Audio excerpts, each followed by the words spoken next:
Olá, estamos aqui novamente, depois deste intervalo, para termos mais uma palestrante, apresentadora especial, doutora Ana Carolina Russo, da Universidade de São Paulo, uma pesquisadora excepcional, ela é engenheira ambiental, e também uma sistologista. Né? Aí, nossa continência, que alegria de termos essa Olá. pessoa maravilhosa aqui com a gente. Eu sou suspeito para falar porque confesso que somos amigos, tá? Já existe uma parceria de investigação, né, de trabalhos acadêmicos também, eventos, que já participou, inclusive em família também, com a mãe, né, da doutora Ana Carolina Rosa, que é estudante de psicologia. Já terminou ou está fazendo ainda? Tá fazendo ainda, Está tá fazendo acabando. ainda. Está fazendo ainda, doutora Ana Carolina Russo, para quem não conhece, tá? Está lá, está em São Paulo agora, né, doutora? Isso, em São Paulo. Professor da Universidade de São Paulo, é engenheiro ambiental, tem cursos de pós-graduação, né, doutorado aí, pós-doc pelo Instituto de Tecnologia Aeronáutica, já esteve em Fortaleza palestrando também, estuda segurança pública, estuda prevenção de suicídios, né? E note, é muito importante, como a gente tem visto aqui nas palestras, que a prevenção do suicídio, ela necessita trabalhar em várias faces, tá? Porque o fenômeno ele é plural, ele é multifatorial, multideterminado, tem a sua complexidade. Então, é muito importante que pessoas de diferentes formações possam estar analisando, tá, pontos que possam ser melhorados na prevenção do suicídio e trabalhando com evidência. A doutora Ana Carolina Russo, para mim, com toda suspeita, apesar da nossa amizade, né, é uma das maiores pesquisadoras do nosso país, tá? E eu tenho a honra de tê-la aqui hoje. Passo a palavra agora para ela. Estarei aqui para interagir também, né? Doutora Ana Carolina Russo, com você a palavra. Edir, muito obrigada. É uma satisfação muito grande poder estar aqui compartilhando um pouquinho, né, dos conhecimentos adquiridos ao longo dessa trajetória. Eu também sou suspeita para falar, o Edir, além de um amigo pessoal, é um excepcional pesquisador aí, sempre à frente dessas questões. Isso é muito legal. Então, eu me sinto muito honrada de poder estar aqui hoje e falar um pouquinho para vocês. Eu tenho uma paixão muito grande pela pesquisa e esse assunto me motiva muito. O Edir comentou um ponto importante, essa questão multidisciplinar, olhando para esse problema, que é um problema real e assola aí o mundo inteiro. E ele pode ter várias frentes, uma delas até que agora começamos a nos aprofundar mais, por exemplo, a exposição do chumbo, né? Qual que é a relação da exposição ao chumbo, a questão aí do suicídio, tendo aí o suicídio como desfecho final. Então, são várias causas, né, que muitas vezes a gente nem imagina quais são. Então, por isso dessa visão diferenciada pode ser interessante para atacarmos o mesmo problema por diversas frentes. Esse tema fantástico, né? Tomada de decisão em tentativa de suicídio é um tema que eu considero muito, muito, muito, muito relevante. Estou ansioso aqui positivamente, né, para escutar. Ah, legal. Então, hoje a gente vai explorar como que a ciência de dados ela pode ser uma ferramenta valiosa aí no entendimento e na intervenção em tentativas de suicídio. Ao longo da apresentação, eu vou tentar mostrar para vocês como que o uso de algoritmos preditivos e análise de grandes volumes de dados, eles podem ser interessantes para nos ajudar a identificar padrões de risco, permitindo uma intervenção precoce e mais eficaz. Então, a gente trabalha sempre com a questão de prevenção mesmo. E essa abordagem, ela é um tanto quanto inovadora, né, e tem um potencial de transformar a forma como lidamos com crises suicidas. Então, eu acredito no potencial dessas ferramentas todas, é claro, sendo usadas com bastante cautela, já que nenhum modelo é 100% perfeito, né? Ele tem o erro embutido do próprio modelo, mas usando de forma adequada, com respeito, com ética, pode ser bem interessante. Então, a ciência de dados, ela nos permite processar e analisar informações que, de outra forma, seriam muito difíceis de identificar devido ou ao volume ou até mesmo à complexidade eh, com que essas coisas acontecem.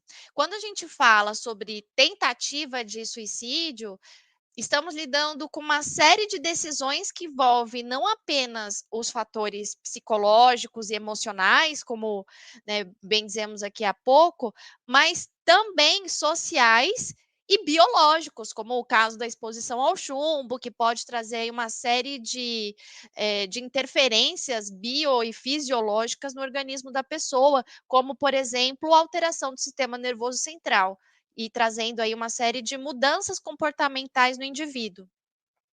Então, utilizando esses modelos preditivos, podemos então analisar dados de diversas fontes e verificar a correlação entre esses diferentes dados, como, por exemplo, pegar o histórico médico, comportamentos online desses indivíduos, dados demográficos, fazer a relação entre todos esses dados para gerar informações relevantes. E aqui cabe destacar a diferença entre dado e informação. Então, dado são aquelas dados brutos, né, que coletamos ali, mas que não necessariamente eles são informação, eles nos trazem uma informação para possibilitar a tomada de decisão. Então, uma vez que trabalhamos com esses dados brutos, eles passam a nos dizer alguma coisa, e é aí que a gente intervém. Então, diante disso, a gente pode identificar padrões de comportamentos que podem nos alertar sobre uma crise iminente, por exemplo, né? Então, ali seria um ponto determinante para uma intervenção. A modelagem preditiva aplicada ao comportamento suicida é um dos maiores avanços que eu vejo na aplicação de ciência de dados, principalmente quando a gente foca na questão da saúde mental. Com o uso desses algarismos de aprendizado de máquina, então que eles vão se retroalimentando conforme a gente vai imputando os dados, ele vai aprendendo com esses dados e assim consegue cada vez mais ir aprimorando a resposta desse algoritmo. Então, a gente tem aí, por exemplo, a regressão logística, as redes neurais. Então, a gente pode prever o risco de uma pessoa tentar o suicídio com base em um conjunto variado de dados, como, por exemplo, onde ela mora, religião, idade, sexo, dentre outras tantas variáveis que são imputadas nesse algoritmo, e com base em dados históricos, a gente consegue determinar ali um horizonte para onde estamos indo e qual seria o comportamento dessa pessoa que está sendo analisada. Isso inclui não só o histórico médico, como dito anteriormente, mas também fatores socioeconômicos e até mesmo análise de comportamento nas redes sociais, como alguns pesquisadores já têm aplicado. Então, como que ela se comunica no Facebook, no Instagram ou qualquer outra rede social, a gente pode captar essas informações, né? Tem modelos específicos para isso. A gente faz todo um trabalho em cima desses dados e imputa junto com os outros dados já previamente coletados. Então, a precisão desses modelos aumenta à medida que integramos dados em tempo real, com monitoramento de sinais de saúde mental, o que nos dá a visão muito mais clara e imediata do risco. Então, a gente pode estar lá a todo instante monitorando esses dados, e esses dados servirem como indicador para uma né, uma medida mais rápida e precisa. Com relação aos fatores chaves utilizados na modelagem, os fatores que utilizamos são cruciais para entender o comportamento suicida. Por exemplo, o histórico de saúde mental, ele é um forte preditor.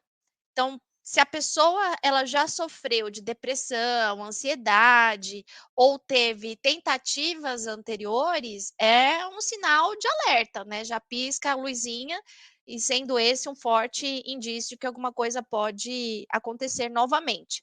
Até como dados da própria OMS, quem já tentou uma vez tem uma chance bem grande de tentar novamente.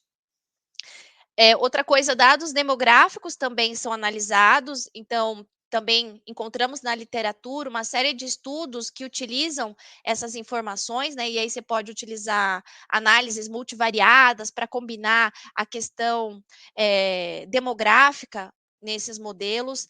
Então, um fator cada vez mais relevante é essa atividade online, como, né, já dito, onde a análise de sentimentos em redes sociais, por exemplo, ela pode nos indicar, desesperança, isolamento, ou também padrões de interação que estão fortemente correlacionados com a ideação suicida. Então a gente pode atribuir como se fosse uma espécie de etiqueta, né. Então, se o padrão o comportamento daquela pessoa for assim, então a gente etiqueta isso como sendo desesperança, ou isso daqui como raiva. E aí a gente consegue nominar sentimentos para fazer essas análises de dados. E com isso a gente, né, consegue ter aí uma análise desses sentimentos em redes sociais, por exemplo. E aí a integração de todos esses fatores nos dá uma visão abrangente do risco, e aí aqui se propõe então o gerenciamento desses riscos para que possa ser tomada a melhor decisão com relação ao fato. Então, com relação ao uso da análise de sentimentos em dados de redes sociais, é uma aplicação, eu sou suspeita, né, eu acho isso fascinante da ciência de dados, que pode realmente salvar vidas. Obviamente, quando bem aplicada, né, é uma ferramenta que pode surtir efeitos bem interessantes. Ao analisar postagens, interações nessas redes sociais, podemos identificar padrões de linguagem que expressam aí aqueles sentimentos, desespero, tristeza ou até mesmo intenções suicidas. Então, muitas vezes a pessoa explicita isso, né, nas redes sociais e muitos de nós acabamos negligenciando esse sinal, né, esse pedido de socorro da pessoa. Então, essas ferramentas elas podem identificar esses padrões e nos emitir sinais de alerta. Então, ferramentas como, por exemplo, de processamento de linguagem natural, ferramentas já largamente aplicadas e poderiam ser aplicadas para essa finalidade também, elas nos permitem detectar automaticamente esses sinais em grande escala, e ao identificar padrões de risco por meio da análise de sentimentos, então podemos intervir antes que a pessoa chegue ao ponto crítico, e que é justamente a consumação do suicídio. Então, um estudo de caso, né, pesquisando mais a fundo aí, fazendo uma busca, eu achei, né, o uso de modelos preditivos na prevenção de tentativa de suicídio. Então, um exemplo de caso real do uso desses modelos preditivos foi no caso de um hospital e serviços de emergência que implementaram essas tecnologias para identificar pacientes em risco de tentativa de suicídio. Então, são exemplos de casos reais que já adotaram e tiveram sucesso na aplicação. Em diversos casos, esses sistemas conseguiram reduzir drasticamente as tentativas ao integrar a modelagem preditiva nesses procedimentos de triagem e de tratamento. E eu diria que a chave do sucesso desse sistema é a capacidade de se conseguir monitorar dados em tempo real e fornecer alertas. e esses alertas, obviamente, de forma precoce, para que as equipes, no caso, né, as equipes médicas, conseguissem intervir antes que o comportamento suicida se manifestasse. Então, pensando aí na, né, no caso dos bombeiros, da polícia, também seria uma ferramenta interessante, né, de modo a conseguir prevenir esse tipo de ação.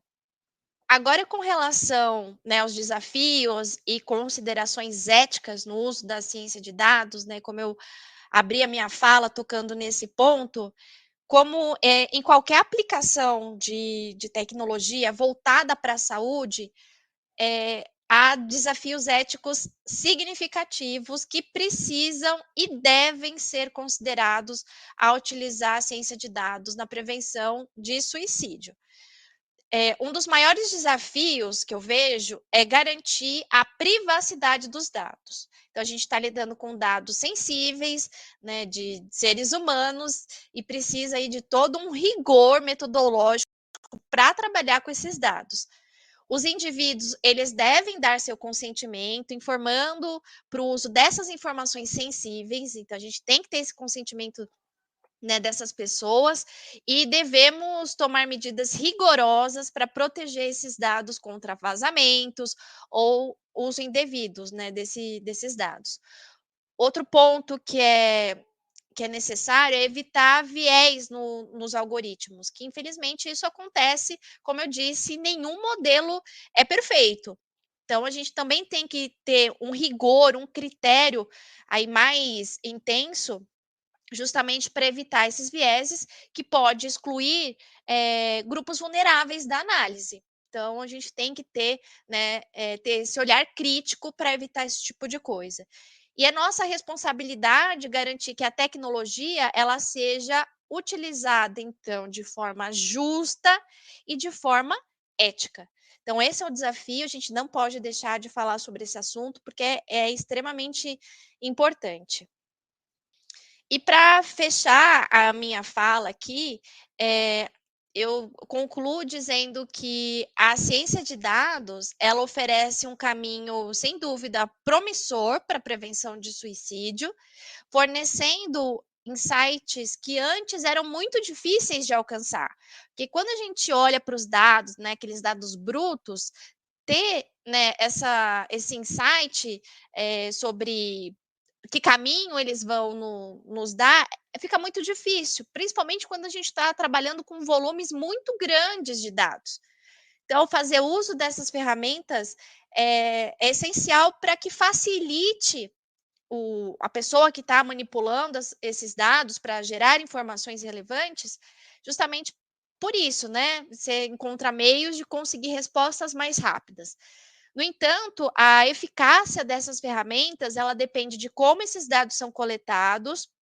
Até nesse trabalho que nós submetemos, o banco de dados ele estava bastante prejudicado, porque a forma com que foi imputado esses dados não teve um rigor, né? Então você tinha muito erro de digitação, muito erro de ausência de dados. Então, quando isso acontece, danifica o seu banco de dados e aí dificulta ainda mais a interpretação e o uso dessas informações. E é fundamental também que tenhamos não apenas ferramentas tecnológicas corretas, mas também uma abordagem humana e ética. Não esquecer jamais que estamos lidando com pessoas, com seres humanos que têm ali a sua dignidade envolvida. Então, isso jamais pode ser esquecido e deixado de lado. Então, isso tudo para garantir que as intervenções sejam sensíveis, apropriadas e respeitosas com as pessoas que estão ali em situações de risco. Então, eu finalizo aqui essa apresentação, eh, tentando tocar de alguma forma, né, vocês com relação à importância do uso dessas ferramentas, do uso de dados de forma correta, ética e segura, justamente pelo fato do potencial que elas têm e nos trazer informações que podem ajudar aí a ter uma intervenção mais rápida e precisa nessas ocorrências. Muito obrigada. Agradecer essa participação. A gente vê aí o rigor científico, né, que é fruto, né, de anos e anos de estudo, de trabalho, de experiências, né, dentro da promoção de saúde mental, de prevenção de suicídios, valorização da vida. A doutora Jane Bolland, lá de Liverpool, né, do Reino Unido, ela falou também sobre o uso da importância de data, né, de dados, a importância que isso significa, porque as nossas ações serão pautadas em evidências. Né? A gente sai daquilo que eu acho, do que eu quero, para aquilo que... Não, isso tem se demonstrado eficaz e eficiente. Né? E aí a gente sai do discurso amador para o trabalho profissional. Né? É por isso que a doutora Ana Carolina Rosso foi convidada com outros, né, com nível, tá, de seriedade e de rigor científico para podermos tocar nesse tema. Obviamente, há outras apresentações que são mais do ponto de vista da experiência, também das nossas emoções, são muito importantes também. Tá? Dona Carolina Russo, muitíssimo obrigado por sua apresentação, por sua amizade. Estamos na torcida aí para mais publicações, né, que possam ajudar a salvar vidas. Com certeza. Obrigada.